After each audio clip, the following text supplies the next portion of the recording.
வாசிக்கலாம்.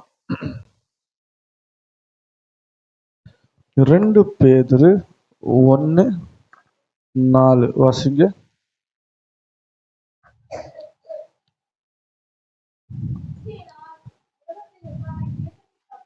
ஆ ஆ ஆ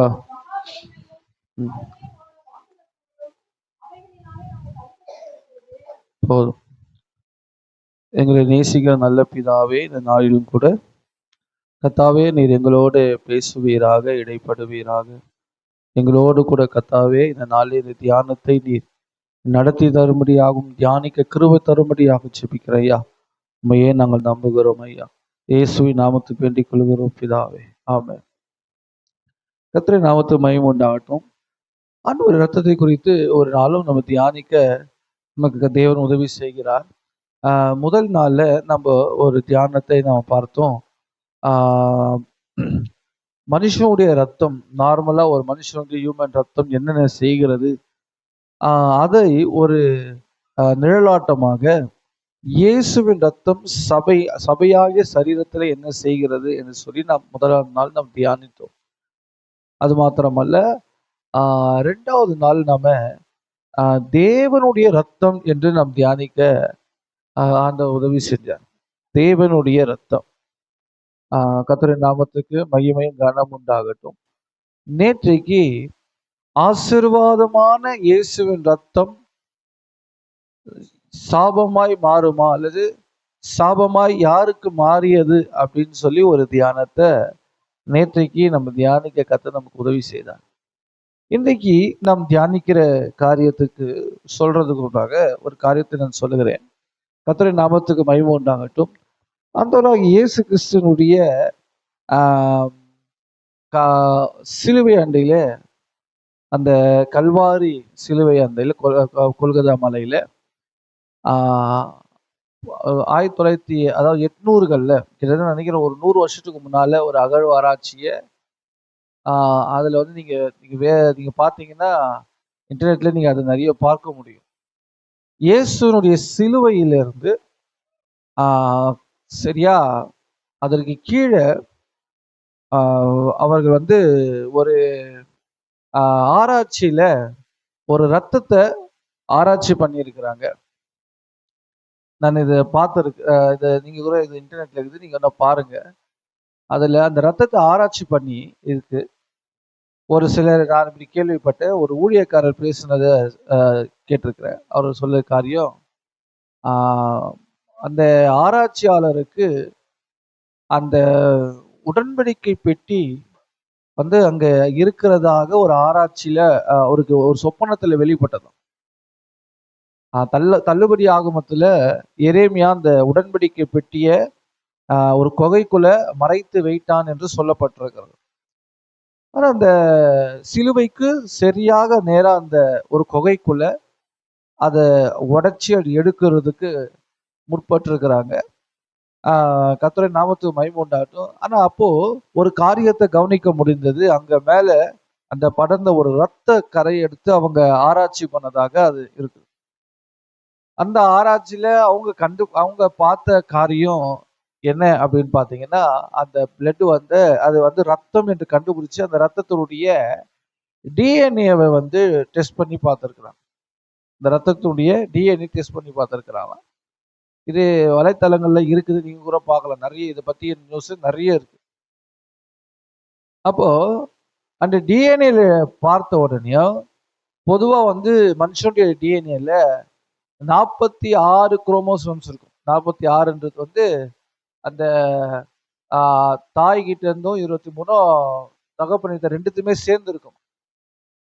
ஆனா இந்த பிளட்ல என்ன இருந்ததுன்னு பாத்தீங்கன்னா வெறும் 24 குரோமோசோம்ஸ் மட்டும்தான் இருந்தது.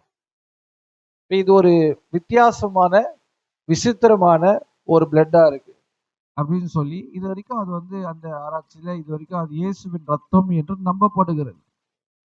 இயேசுவின் ரத்தம் என்று சொல்லி அது என்ன செய்யப்படுகிறது, அது நம்பப்படுகிறது. கர்த்தரின் நாமத்துக்கு மகிமையும் கனம் உண்டாகட்டும். இந்த ஆராய்ச்சியில ஒரு பக்கம் இருக்கு. நமக்கு வந்து வேதம் தான் ஆதாரம். இது ஆராய்ச்சியெல்லாம் நம்ம கேட்டுக்கலாம், புரிந்து கொள்ளலாம். ஆண்டவருக்கு மகிமைப்படுத்துமானால் அதை நம்ம சொல்லலாம். ஆனா நமக்கு வேதம் தான் நமக்கு என்ன இருக்கு, ஆதாரமா இருக்கு. பொதுவாக இந்த நம்ம போன நேற்றுக்கு முந்தைய நான் சொன்ன நினைக்கிறேன், மனுஷனுடைய அந்த டிஎன்ஏல என்ன இருக்குன்னு பாத்தீங்கன்னா, அவனுடைய ஒரு மனுஷனுடைய நம்முடைய நிறம், நம்முடைய உயரம், நம்முடைய உடம்புல இருக்கிற காரியமெல்லாம் அது இந்த டிஎன்ஏல இருந்து தான் நிர்ணயிக்கணும். சில வியாதிகள் கூட அதுல தான் இருக்கு அப்படின்னு சொல்றான். அப்போ இந்த டிஎன்ஏ உடைய காரியம்தான் மனுஷனுடைய முழுமையான சொல்லுவாங்க பார்த்தீங்களா, தலையெழுத்துன்னு பார்த்தீங்களா, அந்த தலையெழுத்து ஒன்றும் இல்லை, டிஎன்ஏல எப்படி இருக்குதுன்ற டிஎன்ஏல இருக்கிற எழுத்து தான் என்ன பார்த்தீங்கன்னா ஒரு மனுஷனுடைய அவனுடைய உயரம், அவனுடைய தோற்றம், அவனுடைய காரியம் எல்லாத்தையும் அந்த டிஎன்ஏ என்ன செய்யுது, நிர்ணயிக்குது. கர்த்தருடைய நாமத்துக்கு மகிமை உண்டாகட்டும். சரி, இதுக்கும் நமக்கும் என்ன சம்பந்தம் அப்படின்னு பார்த்தீங்கன்னா, இன்னைக்கு சொல்ற ஒரு காரியம் பார்த்தீங்கன்னா, எப்படி ஒரு டிஎன்ஏ ஒரு மனுஷனுடைய வாழ்க்கையில அவனுடைய உருவம், அவனுடைய தோற்றம், அவனுடைய சரீர ஆரோக்கியம் எல்லாத்தையும் நிர்ணயிக்குதோ, அதே போல நான் நினைக்கிறேன், கவனிங்க, தேவனுடைய இது எப்படியா இருக்குன்னு பார்த்தீங்கன்னா, நாம எந்த டிஎன்ஏ நமக்கு வந்து பேரண்ட்ஸ் மூலமாக ஒரு டிஎன்ஏ நம்ம சரீரத்துல இருந்தாலும், ஆனா சிருஷ்டிகர்த்தர் நமக்குள்ள என்ன உண்டாக்குறார்னா ஒரு புதிய சிருஷ்டிப்பை உண்டாக்குகிறார். நான் நேற்றைய முந்தைய தினம் சொல்லும் போது ஒரு காரியத்தை சொன்னேன். என்ன சொன்னேன் அப்படின்னா, தேவனுடைய கவனிங்க, தேவனுடைய அந்த ரத்தம் என்று சொல்லும்போது ஒரு காரியத்தை நான் சொன்னேன். அது என்ன சொன்னேன் அப்படின்னா, தேவனுடைய ரத்தம் கொஞ்சம் சொல்லுவோம், மனுஷனுடைய ரத்தம். வேதம் சொல்லுகிறது, ஒரே ரத்தத்தினாலே தேவன் என்ன செய்தாரா, மனுஷனை தோன்ற பண்ணினார். இன்னைக்கு 8 குரூப்பா பிளட் குரூப் பிரிஞ்சிருந்தாலும் தேவன் உருவாக்கும் போது எப்படிதான் இருந்தது, ஒரே ரத்தத்திலிருந்து தான் என்ன செய்தாரு, தோன்ற பண்ணினார் என்று நம்ம வாசிக்கிறோம். கர்த்தருடைய நாமத்துக்கு மகிமையும் கனம் உண்டாகட்டும். அப்போ அந்த பிளட் எப்படி இருந்திருக்கும் அப்படின்னு பாத்தீங்கன்னா, அதுல என்ன இல்லைன்னு பாத்தீங்கன்னா, அதுல நோயோ அதுல எந்த ஒரு காரியமும் அந்த பிளட்ல இருந்திருக்காரு. வேதம் வாசிச்சோம், அந்த ஒரு வார்த்தை அழகா இருக்குது, ஆதாம் தேவனால் உண்டானவன். அல்லேலூயா. அப்போ ஆதாம் தேவனால் உண்டானவன். இப்போ இந்த மனுக்குலத்துக்கு ஒரு ரட்சிப்பு உண்டாகணும் அப்படின்னா ஆண்டவர் என்ன செய்யறேன்னா, இன்னொரு மனுஷன் தேவனால் உண்டாக்கப்படணும். மனுஷனால, அதாவது வந்து இந்த கரப்டான பாவ துர்குணத்திலே நான் உருவானேன் அப்படின்னு ஒரு மனுஷன் சொல்லாதபடிக்கு, என் தாய் என்னை பாவத்திலே கர்ப்பம் தரித்தால்னு சொல்லாதபடிக்கு ஒரு மனுஷன் உருவாகினாதான் அந்த ரத்தம் என்ன ஆகும், அந்த பழுதில்லாத ரத்தத்தை கொண்டு வர முடியும். அப்போ அந்த பழுதில்லாத ரத்தம் கொண்டு வரணும் அப்படின்னு சொன்னா அந்த மனுஷன் எப்படிப்பட்டவனா இருக்கணும்னா, அவன் துர்குணத்திலே உருவாவாத, என் தாய் என்னை பாவத்திலே கர்ப்பம் தரித்தாள் என்று சொல்லக்கூடாத ஒரு மனுஷனாய் இருக்கணும். ஆகவேதான் இந்த இந்த வேலையை முடிக்கிறதுக்கு அவர் தேவனுக்கு சமமாய் இருந்தாலும் அதை கொள்ளையாடின பொருளாக எண்ணாமல் அதை விட்டுட்டு தேவன் என்ற ஸ்தானத்தை விட்டுட்டு மனிதன் என்ற நிலைக்கு அவர் இறங்கி வருகிறார். அப்ப மனுஷனுடைய அவனுக்கு ஒரு சரீரம் ஆயத்தமாக்கப்பட்டிருந்தால் அந்த சரீரத்திலே மனுஷனுடைய பசி இருக்குது, மனுஷனுக்கு இருக்கக்கூடிய தாகம் இருக்கிறது, மனுஷனுக்கு இருக்கக்கூடிய களைப்பு இருக்கிறது. ஏனென்றால் தேவன் என்ற அந்த சரீரத்துல இல்ல, அவர் எங்க இருக்கிறார், தேவன் என்ற ஆவிக்குரிய சரீரத்துல இல்ல, அவர் எங்க இருக்கிறாருன்னு கேட்டீங்கன்னா மனுஷனாக மாம்சத்துல இருக்கிறாரு. ஆகவே கர்த்தர் நாமத்துக்கு மகிமை உண்டாகட்டும். இப்போது அவர் பாவமில்லாமல் ஜீவித்து அந்த பரிசுத்த இரத்தத்தை, பழுதில்லாத இரத்தத்தை என்ன செய்தாராம், சிந்தினபடினால் அந்த இரத்தம் இப்போ அதை சொந்தமாக்கி கொள்ளுகிறவர்களுக்கு அந்த இரத்தத்தின் உண்டாக இப்ப நமக்கு அந்த இரத்தம் என்ன உண்டாயிருந்தா அதிலே புதிய சிருஷ்டிப்பை உண்டாக்கப்படுகிறது. வேதத்திலே நீங்க வாசித்து பார்ப்பீங்க என்று சொன்னா, நம்ம எல்லாருக்கும் தெரிந்த வசனம் தான். அடிக்கடிக்கு நம்ம ஞானஸ்தானத்துல இந்த வசனத்தை நம்ம சொல்லுவோம். ஆனா ஞானஸ்தானத்துல சொல்லிட்டு அதை அப்படியே மறந்துடக்கூடாது. கவனிங்க, நீங்க வசனத்தை வாசித்து பாருங்க. எபேசியர் 4ஆம் அதிகாரம், எபேசியர் 4ஆம் அதிகாரம் 24 வாசிக்கலாம். மெய்யான 22 இருந்தே வாசிங்க. அந்தபடி முந்தின நடக்கைக்குரிய மோசம் போக்கும் இச்சைகளாலே கெட்டு போகிற பழைய மனுஷன் அவன் எப்படிப்பட்டவனா இருக்கிறான்னா, மோசம் போக்கும் இச்சைகளாலே கெட்டு போகிறவன், இச்சைகளாலே கெட்டு போனவன், இச்சைகளாலே கெட்டு போகிறவன் அவன். வாசிங்க. பழைய மனுஷனை நீங்கள் களைந்து போட்டு உங்கள் உள்ளத்திலே புதிதான ஆவியுள்ளவர்களாகி மெய்யான நீதியிலும் பரிசுத்தத்திலும் தேவனுடைய சாயலாக சிருஷ்டிக்கப்பட்ட புதிய மனுஷனை தரித்துக் கொள்ளுங்கள். அப்ப தேவ சாயல்ல ஒரு மனுஷன் உருவாக்கப்படுகிறான். தேவ சாயல்ல ஒரு மனுஷன் என்ன செய்யறான்? உருவாக்கப்படுகிறான். அந்த தேவ சாயல் எங்க இருந்து வருகிறதுன்னு கேட்டீங்கன்னா, நான் நினைக்கிறேன், கவனிங்க. அப்போ நான் சொன்னேன், முதல்ல ஒரு ரத்தம் இருந்தது. ஆதாமுடைய ரத்தம் எப்படிப்பட்டதா இருந்ததுன்னா, அது பாவம் இல்லாத ரத்தமா இருந்தது. அதே போல இயேசுவும் நீங்க வேதத்துல பாத்தீங்கன்னா அவருக்கு பயாலஜிக்கல் ஃபாதர் கிடையாது. அவருக்கு யாரு கிடையாது? யோசேப்பு சரியத்தின்படியான தகப்பன் கிடையாது. ஜஸ்ட் ஒரு வளர்ப்பு தகப்பன் தான். வேதம் அப்படின்னு சொல்லுது. அப்போ இந்த இயேசுக்கு என்ன பாத்தீங்கன்னா, பழுது இல்லாத ரத்தமாக என்ன செய்யறாரு இந்த பூமியில? அவர் வசனம் வாசிக்கிறோம். இதோ ஒரு ஸ்திரீ கன்னிகை கர்ப்பவதியாகி ஒரு குமாரனை பெறுவார். அப்போ அவர் பழுதில்லாத ரத்தமாக இந்த பூமியில பிறந்தது மாத்திரமல்ல, பாவம் இல்லாமல் ஜீவித்து பரிசுத்தமாய் வாழ்ந்து பழுதில்லாத ரத்தத்தை அவர் சிந்திரபடினாலே அதை விசுவாசிக்கிறவர்களுக்கு ஆவியினாலே அந்த பிளட் இந்த பாருங்க, மாம்சத்துல நமக்கு அந்த பிளட் கொடுக்கப்படல. இது கொஞ்சம் டீப்பா போறேன், கவனிங்க. இப்ப ஆதாம ஆண்டவர் உருவாக்குனார். எப்படி உருவாக்குனார்னா, பைபிள்ல வாசிக்கிறோம், அவனை டஸ்ட்ல இருந்து எடுத்து அவனை அப்படியே உருவாக்குறார். உருவாக்கிட்டு அவனுக்குள்ள ரத்தத்தை எப்படி அனுப்புனாரு? ரத்தத்தை அவனுக்குள்ள எப்படி அனுப்புனாரு? அது மாம்சமும் ரத்தமும் நம்ம பார்க்கிற வண்ணமா இருக்குது. மாம்சமும் ரத்தமும் எப்படி இருக்குது? கண்ணால பார்க்கக்கூடியதா இருக்கு. ஆனா அவனுடைய நாசியில ஒரு சுவாசத்தை ஊதுனாரு பாருங்க, அந்த சுவாசத்தை பார்க்கக்கூடியதாக அல்ல. அதான் பாருங்க, கர்த்தருடைய நாமத்துக்கு மகிமை உண்டாகட்டும். நீங்க அதுதான் அது தேவனுடைய ஆவி. அந்த ஆவி அவனுக்குள்ள என்ன உண்டாக்குச்சுன்னு கேட்டீங்கன்னா, அந்த மாம்சத்துல அந்த ரத்தத்தை என்ன செஞ்சாச்சு? உண்டாக்குச்சு. அதுபோல ஆவியினாலே, அதான் சொல்லப்பட்டிருக்குது இங்க, உங்கள் உள்ளத்திலே புதிதான ஆவி உள்ளவர்களாகி, இந்த ஆவியினால உங்களுக்குள்ள ஒரு புதிய சிருஷ்டிப்பு உண்டாகிறது. எப்படி ஒரு வயிற்றுல ஒரு சின்ன குழந்தை புதுசா பிறக்குதோ, ஒரு புதிய ஜீவன் உருவாகுதோ, அது போல ஒரு மனுஷனுக்கு தேவனுடைய ஆவியினாலே ஒருவன் அவர் ரத்தத்தால கழுவப்பட்டு மீட்கப்பட்டு பரிசுத்தமாக்கப்பட்டவன், அவனுக்குள்ள ஒரு புதிய சிருஷ்டிப்பு உண்டாகிறது.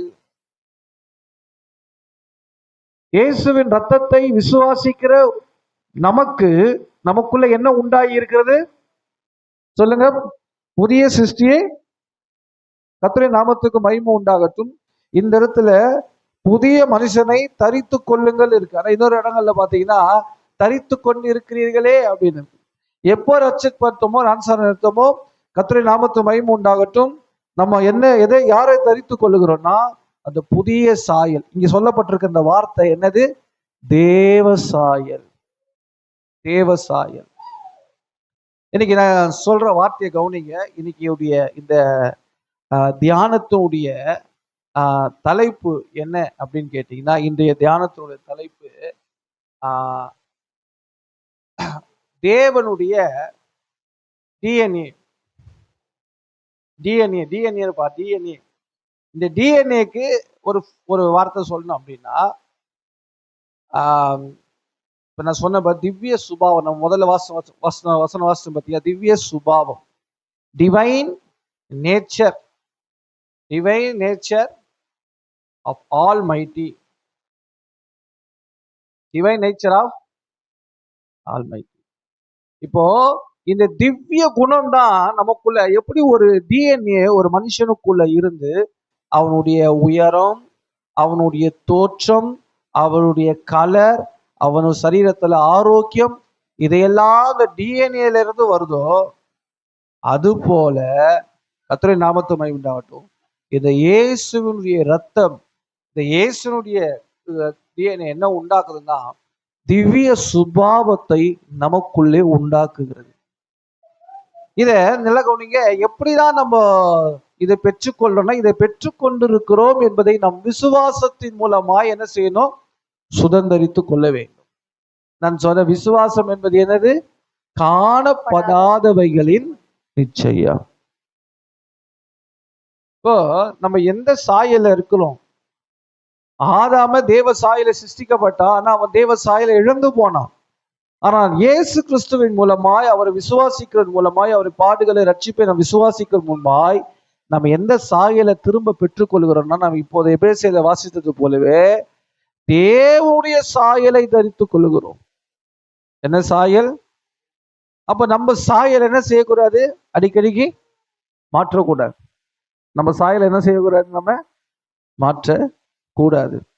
நம்ம வேதத்துல சில காரியங்களை பார்க்கலாம். அந்த டைம் ஓட மாட்டேங்குது. கொஞ்சம் ஏதாவது போனை மேல வச்சிருங்க, இல்லை நான் பார்த்து போயினே இருப்பேன். மணி 8 தான் ஆகுது.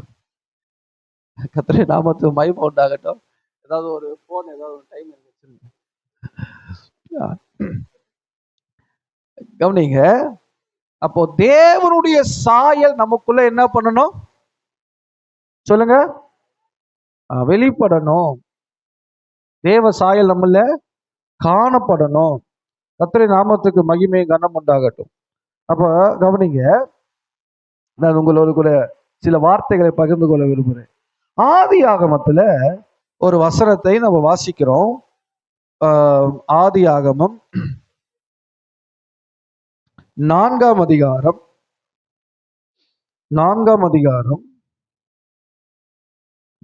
6வது வசனத்தை வாசிக்கலாம். உனக்கு ஏன் எரிச்சல் உண்டாயிற்று? உன் முகநாடி ஏன் வேறுபட்டது? உன் முகநாடி ஏன் வேறுபட்டது? நீ நன்மை செய்தால் மேன்மை. கவனிங்க. ஆதியாகமத்துல நம்ம வாசிக்கிறோம். ஆதியாகமத்துல 1ஆம் அதிகாரம் 27ஆம் வசனம் சொல்கிறது, தேவன் தம்முடைய சாயலாக மனுஷனை சிருஷ்டித்தார், அவனை தேவ சாயலாக சிருஷ்டித்தார் என்று எழுதப்பட்டிருக்கிறது. அவனை தேவ சாயலாக என்ன செய்யப்பட்டிருக்கிறது? சிருஷ்டித்தார். கர்த்தருடைய நாமத்துக்கு மகிமையும் கனமும் உண்டாகட்டும். தேவ சாயல் ஆண்டவர் என்ன பண்ணியிருக்கிறார்? சிருஷ்டித்திருக்கிறார். ஆனா கர்த்தருடைய நாமத்துக்கு மகிமை உண்டாகட்டும், இங்க என்ன நடக்குதுன்னு பாருங்க. இவனுடைய சாயல், 6வது வசனம் சொல்லுது, 4:6 கர்த்தர் அவனை பார்த்து கேட்கிறார், இவன் யாரு? தேவ சாயல்ல சிருஷ்டிக்கப்பட்ட ஆதாமுடைய மகன். அப்ப இவனுக்கு என்ன சாயல் இருக்கணும்? தேவ சாயல் இருக்கணும். ஆனா ஆண்டவர் கேட்கிறாரு, உன் முக நாடி ஏன் வேறுபட்டது? இந்த சாயல் ஏன் மாறிடுச்சு? ஏன் வேறுபட்டது? கர்த்தருடைய நாமத்துக்கு மகிமை உண்டாகட்டும். அவன் எது உனக்கு ஏன் எரிச்சல் உண்டாயிற்று? உன் முகநாடி ஏன் வேறுபட்டது? ஒரு மனுஷனுக்கு இந்த எரிச்சல் அது என்ன உண்டாக்குதுன்னு கேட்டீங்கன்னா, நம்முடைய முக நாடி என்ன ஆக்குது? மாத்துது. நமக்கு ரொம்ப டென்ஷன் ஆகிற டைம்ல நீங்க கொஞ்சம் கூல் ஆகணும்னு நான் ஒரு ஐடியா சொல்றேன். எல்லாருக்குமே ரொம்ப டென்ஷன் ஆகிற டைம்ல கூல் ஆகணும் ஒரு ஐடியா சொல்றேன். ரொம்ப டென்ஷன் ஆகும் போதும் கொஞ்சம் கண்ணாடியை போய் நம்ம பாருங்க. பார்த்த உடனே அப்போ தெரியும் நம்ம முகம் எப்படி இருக்குன்னு. இப்போ தெரியும் நம்முடைய முகம் எப்படி இருக்குது. பாஸ்டர் சாம் சுந்தரையா அப்போ சொல்லுவார், 6 o'clock ஃபேஸ்ன்னு. ஒரு 6 மணிக்கு எப்படி இருக்கும் கிளாக்கு? இப்படி இருக்கும்.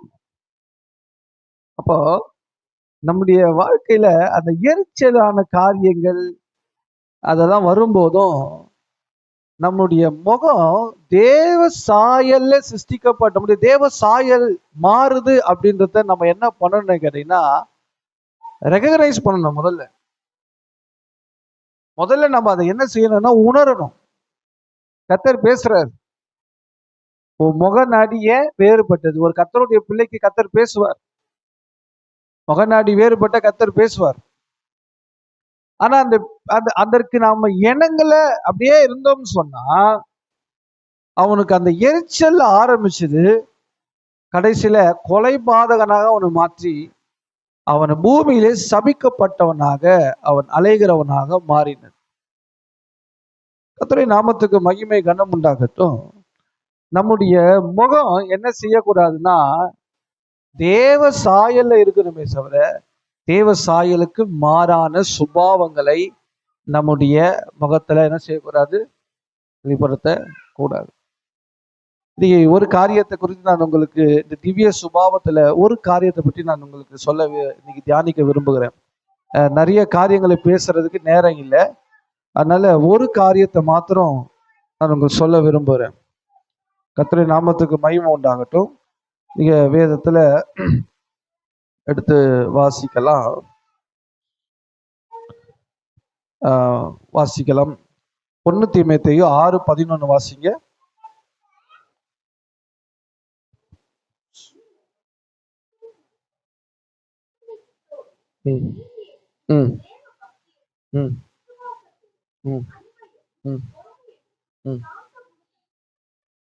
கர்த்தருடைய நாமத்து தேவனுடைய மனுஷனே, நம்ம எல்லாரும் ஒரு காரியத்தை நீங்க உங்க மனசுல வைத்துக் கொள்ளுங்க. நம்ம தேவ சாயல்ல சிருஷ்டிக்கப்பட்டவர்கள். நீங்க எல்லாம் சொல்லுங்க, வாயில சொல்லுங்க. ரட்சிக்கப்பட்டிருக்கீங்களா? ஏசப்பா ஒரு ரத்தத்தால கழுவப்பட்ட நிச்சயம் இருக்குதா?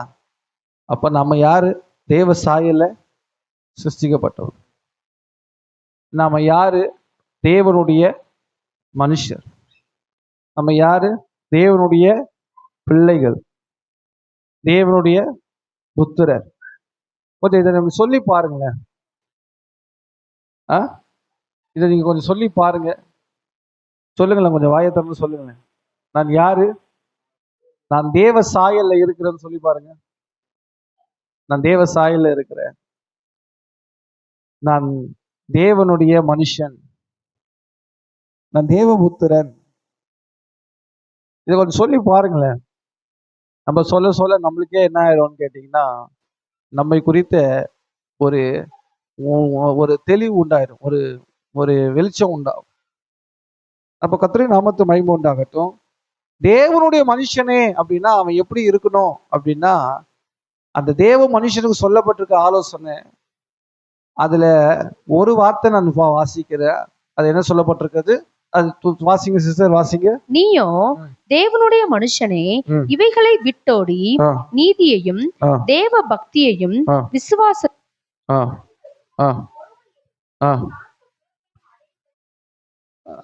இந்த பொறுமை என்ற அந்த வார்த்தையை மாத்திரம் நான் இன்னைக்கு சொல்ல விரும்புகிறேன். பொறுமை என்ற அந்த வார்த்தையை மாத்திரம் உங்களோட கூட பேச விரும்புகிறேன். வசனத்தை வாசிக்கிறவங்க ரோமர் 2:4 வாசிங்க. ரோமர் 2:4.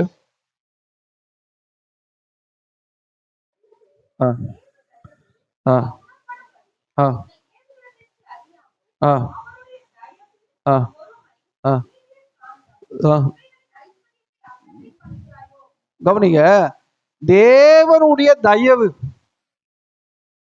அந்த தேவ தயவு என்ன செய்யுதுன்னு கேட்டீங்கன்னா, அது பொறுமையா இருக்குது. தேவ தயவு என்ன செய்யல, உடனேயும் பனிஷ்மெண்ட்டை கொடுக்கல.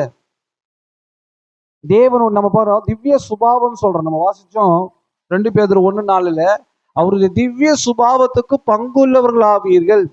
அப்ப டிவைன் நேச்சர், அதான் நான் சொன்னேன், divine nature of almighty, divine nature, அது திவ்ய குணம் நமக்குள்ள அது அப்படியே உருவாகணும். அதற்கு பங்குள்ளவர்களா நாம் இருக்கணுமா. அப்போ அந்த திவ்ய குணத்துல ஒன்று, தேவனுடைய திவ்ய குணம் என்னன்னா பாத்தீங்கன்னா, ரொம்ப ஒரு மனுஷன் வந்து அந்த தேவ தயவு குணப்படும்படி என்ன செய்தான், ஏவுகிறது. அது எப்படி இருக்குதுன்னா பொறுமையா இருக்குது. தேவன் ஒரு மனுஷன் என்ன பண்றது இல்ல, உடனே நியாயம் தீர்க்கிறது இல்லை. பழமொழிகள் சொல்லுவாங்க, அரசன் என்ன செய்வானா, அரசன் வந்து அன்னைக்கே கொண்டுவான். தெய்வம் எப்படி கொண்டுவோமோ, தெய்வம் வந்து எப்பவுமே உடனே தீர்ப்புலாம் கொடுக்க மாட்டார். அவருடைய நீதிய பொறுமைன்னு ஒண்ணு இருக்கு. அந்த டிவைன் நேச்சர் தான் நமக்கு வேணும். நமக்கு என்ன வேணும், அந்த பொறுமை. அந்த பொறுமையை தேவன் நம்ம அது வந்து அது ஒரு தேவனுடைய சாயல், அது தேவனுடைய சாயல். அவருடைய டிஎன்ஏல நம்ம இருக்கிறோம் அப்படின்னா அந்த சாயல் நமக்குள்ள என்ன செய்யணும், வெளிப்படுத்தப்பட வேண்டும். ரோமர் 15:6 வாசிங்க. ரோமர் 15:6.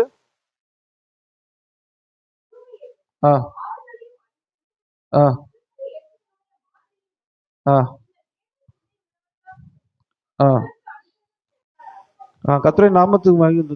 பொறுமையும் ஆறுதலையும் அளிக்கிற தேவன். தேவன் தாமே என்ன செய்யறாரு, பொறுமை அளிக்கிறார்.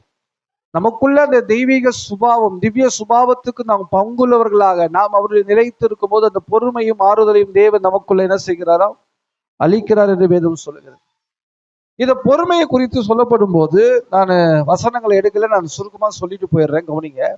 இந்த பொறுமையை நீங்க கொஞ்சம் விளக்க நான் சொல்ல முற்படுகிறேன். 1 பேதுரு 2:20 கொஞ்சம் வாசிக்கலாம். 1 பேதுரு 2:20 வாசிங்க.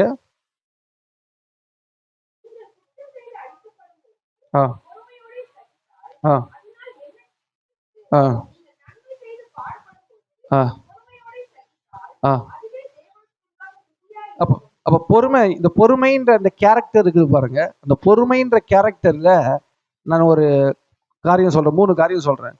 பொறுமைன்ற கேரக்டர் நம்மளுக்குள்ள குணாதிசயம் எப்படி அதுல அது வந்து எப்படி வெளிப்படுத்துன்னா, சகிக்கிற தன்மை. சகிக்கிற இடத்துல இதுதான் வந்து என்னது, பொறுமை. பொறுமையோடு சகித்தல். இயேசு எப்படி சிலுவையை சகிச்சாரு, பொறுமையோடு சகிச்சார். அந்த சகிப்பு தன்மை வேணும். நம்ம போன வருஷம் இந்த கேம்ப் போயிருந்தோம், அந்த ஸ்கிரிப்சர் யூனியன் கேம்ப் போயிருந்தோம். அந்த கேம்ப்ல அங்க ஒரு ஃபேமிலி கவுன்சிலிங்காக அவங்க இருந்தாங்க. அவங்க ஃபுல் டைம் ஊழியக்காரங்க அவங்க இருக்கிறாங்க. அப்போ அவங்க எங்களோட பார்த்து பேசும்போதும் ஒரு வார்த்தை சொன்னாங்க, இந்த இன்னைக்கு கிறிஸ்தவத்துல நிறைய டைவர்ஸ் கேஸ் நிறைய வருது அப்படின்னு சொல்லி ஒரு வார்த்தை சொன்னாரு. அவரு என்ன சொன்னாருன்னா, சகிப்பு தன்மையே இல்லை அப்படின்னு. என்ன இல்லை, சகிப்பு தன்மை இல்லை. தேவனுடைய நேச்சர், டிவைன் நேச்சர் என்பது என்ன அப்படின்னு கேட்டீங்கன்னா, சகித்து கொள்ளுகிறது,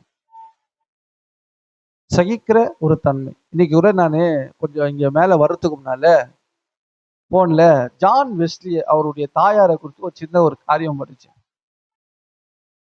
ஜான் வெஸ்லி தாயார் பத்தி ஒரு சின்ன காரியம். அவர் என்னன்னா, அவர் நிறைய பிள்ளைங்க அவங்களுக்கு. ஒரு முறை அவனுடைய ஒரு மகன், ஒரு பிள்ளை ஒரு நாளைக்கு 20 தடவை முரட்டாட்டம் பண்றான். ஆனா அவருடைய தாய் அதை பொறுமையோடு கையாளுறத பார்த்து அவங்க அப்பா சொன்னாராம், எனக்கு ரொம்ப ஆச்சரியமா இருக்குது, உனக்கு எப்படி இவ்வளவு பொறுமை இருக்கு அப்படின்னு கேட்டார். எத்தனை நாமத்தை மகிமை உண்டாகட்டும். நாம கூட சில நேரங்கள்ல நமக்கு கீழ்ப்படியல, நம்முடைய வார்த்தையை கேட்கல அப்படின்னா உடனே நம்ம என்ன செஞ்சிடறோம்னா நமக்குள்ள எரிச்சலும் கோபமும் வருது. ஆனா கொஞ்சம் நம்ம இப்படி யோசிச்சு பாருங்க, ஆண்டவருக்கு நம்ம எத்தனை தடவை கீழ்ப்படியல, ஆண்டவர்கிட்ட நம்ம எத்தனை தடவை முரட்டாட்டம் பண்ணியிருப்போம். ஆனா அது எல்லாம் ஆண்டவர் நம்மளை போல ஆண்டவர் இருந்திருந்தாருன்னா நம்மளாம் இருந்திருக்க முடியாது. நான் சில நேரத்தெல்லாம் யோசிப்பேன், எறும்பு இருக்குதுல்ல, எறும்பு. இந்த எறும்பை பார்த்த உடனே நம்மளால ஒன்றும் பெருசா இறக்கம் வரல. எறும்பு பார்த்தோன்னே என்ன பண்ணிடுறோம்? சரி, கொசுவை பார்க்குறோம், என்ன பண்றோம்? அது மேல இறக்க வைக்கிறோமா? அது உடனே அடிச்சு அது எத்தனை நாள் வாழுதா எவ்வளோ அது கஷ்டம் அதெல்லாம் நம்ம பார்க்குறோமா? இல்லை. ஆனா ஆண்டவர் அதை போல நம்மளை நினைச்சாருன்னா என்ன ஆகுறது நம்ம கதை? ஒரு சின்ன ஒரு கொசு கச்சோன்னு நம்ம அப்படி அடிச்சிடறோம்ல. அப்போ ஆண்டவரை நம்ம எத்தனை தடவை ஆண்டவரை நம்ம என்ன செஞ்சிருக்கோம்? ஆண்டவரை காயப்படுத்தி இருக்கிறோம், ஆண்டவரை வெறுப்பேற்றி இருப்போம். ஆனா அவன் நீதிய பொறுமை உள்ளவரா இருக்கிறாரு பாருங்க. அதுதான் அந்த டிவைன் நேச்சர். அது நமக்கு வேணும், அந்த நீதிய பொறுமை. அந்த நீதிய பொறுமை இருந்ததுனாலதான் ஒரு சவுல் ஒரு பவுலா மாற முடிஞ்சது. அவன் எத்தனையோ பேரை துன்பப்படுத்தும் போதெல்லாம் ஆண்டவர் சொல்றாரு, அதெல்லாம் சகித்து கொண்டு இருக்கிறார். கர்த்தருடைய நாமத்துக்கு மகிமை உண்டாகட்டும். இந்த நாளும் கூட அப்படிப்பட்ட ஒரு டிவைன் நேச்சர் நமக்குள்ள உருவாகும். டிவைன் நேச்சர் நமக்குள்ள உருவாகணும். இங்க பாத்தீங்கன்னா கர்த்தருடைய நாமத்துக்கு மகிமை உண்டாகட்டும். இந்த காயினை பார்க்கும் போதும் அவனுக்குள்ள என்ன வந்ததான்? பொறாமை, எரிச்சல், பொறாமை. எப்பவே பாருங்க, சவுலுடைய வாழ்க்கையில நம்ம ஈஸியா சொல்லிடுறோம். சவுல் எரிச்சல் வந்துச்சு, தாவீது ஆசீர்வதிச்சவன். நீங்க கொஞ்சம் யோசிச்சு பாருங்க, எந்த இடத்துலயுமே மேல இருக்கிறவங்கள தாழ்த்தும் போதும் எல்லாருக்குள்ள என்ன வரும்? வரும். ராஜாவா இருக்கிறவன என்ன பண்ணல?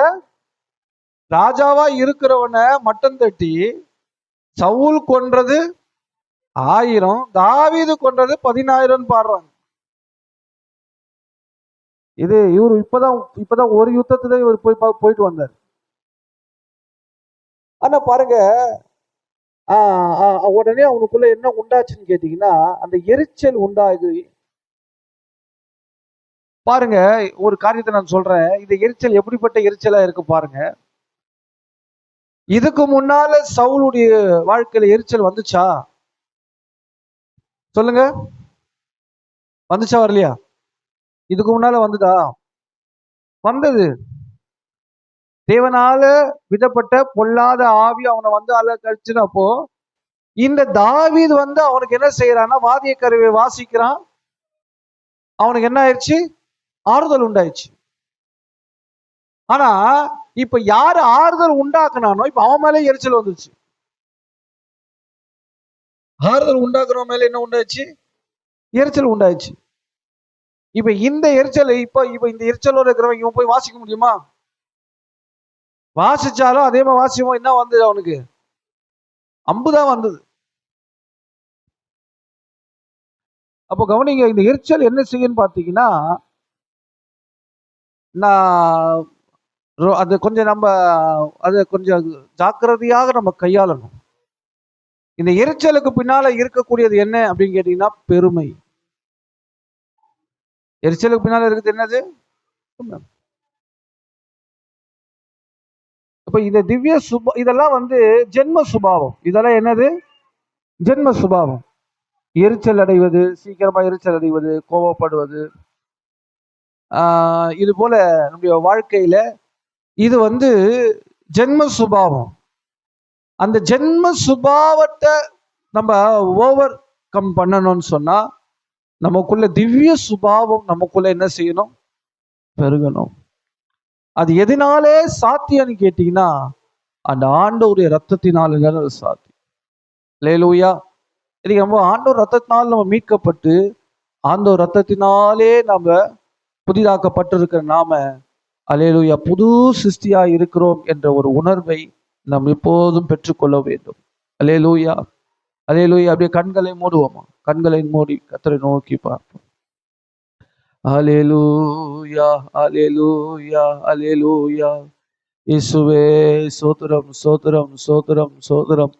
என் இயேசுவை மாத்திரம் பார்த்து கொண்டு பொன்னீசரின் அழகாய சிந்தை செய்து என் இயேசுவில் ஏந்தனை வைத்து கொண்டு இயேசுவை போல் மார் இயேசுவை போலாது இயேசுவை போலாகவே வாஞ்சிக்கிறே இயேசுவை போலாது இயேசுவை போலாது இயேசுவை போலாகவே வாஞ்சிக்கிறேன்.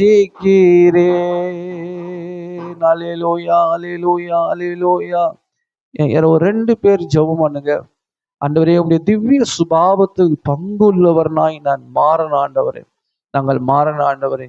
எங்களுக்குள்ள இருக்கக்கூடிய ஜென்ம சுபாவம் வெளிப்படாம திவ்ய சுபாவம் வெளிப்படும்படியாக ஆண்டவரே சோத்திரம். உடைய ரத்தத்தின் ஆண்டவரே உடைய ரத்தத்தினாலே ஆண்டவரே சோத்திரம். உடைய ரத்தத்தின் புண்ணியத்தினாலே ஆண்டவரே சோத்திரம். ஆண்டவரே, எங்களுடைய எங்களுடைய சுபாவங்கள் மாறட்டும், எங்களுடைய சாயல் மாறட்டும், எங்களுடைய ரூபம் மாறட்டும் ஆண்டவரே சோத்திரம். உம்மை போல மாற்றும் சொல்லி யார் 2 பேர் ஜெபிங்க. 2 பேர் ஜெபம் ஜெபிக்கிறவங்க சீக்கிரமா ஜெபிங்க. பிரைஸ் அல்லாஹ் பிரைஸ் அல்லாஹ் பிரைஸ் அல்லாஹ். ஸ்தோத்திரம் ஸ்தோத்திரம் அப்பா. ஸ்தோத்திரம் யா அப்பா. ஸ்தோத்திரம்.